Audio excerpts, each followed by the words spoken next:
ఇప్పటి వరకు మనం ఉన్న తరం ఎలా ధర్మాన్ని ఆచరిస్తుంది, ఎలా ధర్మాన్ని అందిస్తుంది అని ఆలోచించాం. నిజంగా విద్యా వ్యవస్థ తరువాతి తరాన్ని ఎలా కాపాడుకోవాలి. ఇవాళ విద్యార్థుల విషయంలో వివేకానంద స్వామి మాట నాకు జ్ఞాపకానికి వస్తుంది.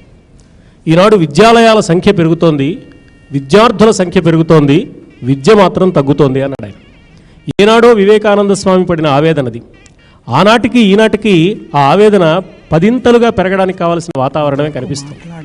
సాంకేతిక విద్యలో సాధిస్తున్న అభివృద్ధి మీద ఉన్న దృష్టి సంస్కృతిని అందించడానికి కావలసిన ప్రయత్నంలో పూర్తిగా వెనకపడిపోతుంది.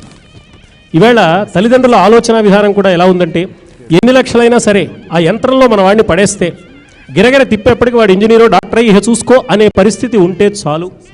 ద్రవ్య సంపాదన మాత్రమే విద్యకు పరమార్థమైపోయిన దుర్గతి వచ్చినందువల్ల సంస్కృతికి పూర్తిగా దూరం అయిపోతున్నాం.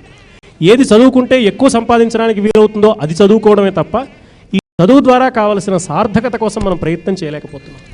మరొక దురదృష్టకరమైన పరిస్థితి ఏంటంటే, ఉమ్మడి కుటుంబాలు పోవడంతో పెద్దలకి పిల్లలకి అనుబంధం పూర్తిగా పోయి కేవలం పఠన పాఠనాలకే పరిమితం అయిపోయే సంస్కృతిని కథలుగా గాథలుగా అందించే పరిస్థితి కూడా మనకు లోపించిపోయింది. ఇది చాలా దురదృష్టకరమైన వాతావరణం.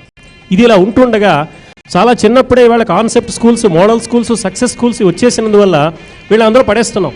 తల్లిదండ్రులతో అనుబంధం లేదు, ఆయాలే అన్నం పెడతారు, వాళ్లే చదువు చెబుతారు, తల్లిదండ్రులతో అనుబంధం లేదు. వీడు పెరిగి పెద్దవాడయ్యాక తల్లిదండ్రులు వృద్ధాశ్రమాల్లో పడేస్తారు. అంటే మనిషికి వాళ్ళ ప్రపంచం మొత్తంతో గ్లోబలైజేషన్ వల్ల, సాంకేతిక విద్య అభివృద్ధి వల్ల ప్రపంచం అంతా దగ్గరైపోయింది. కుటుంబం దూరం అయిపోయింది, అన్నదమ్ములు దూరం అయిపోయారు, సౌభ్రాత్రం తెలీదు.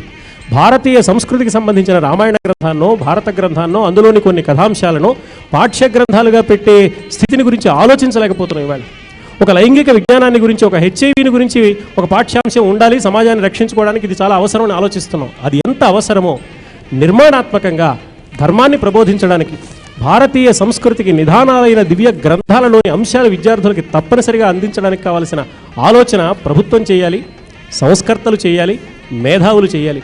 ఈవేళ మనం సాంకేతికంగా అభివృద్ధి సాధిస్తున్నామని సంతోషపడిపోతున్నాం. అది సరిపోదు.